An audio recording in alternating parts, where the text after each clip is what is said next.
Everyone wants great looking healthy plants, flowers, vegetable, foliage, and the key to doing that is the right soil. So let's say that you're doing containers, you're doing pots, hanging basket, window boxes. You need to use a potting soil. And here's an example of two. The reason why you need a potting soil, better improved drainage, and that's going to help those plants survive during the summer and growing season.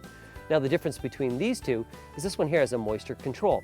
That moisture control is a core, and that core, if you miss the occasional waterings, is gradually going to release water and save you. Let's say that you're gone on the weekend from the cottage.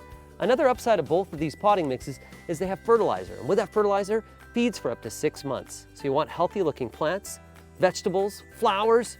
You got to make sure you use the right soil and use a potting mix for containers.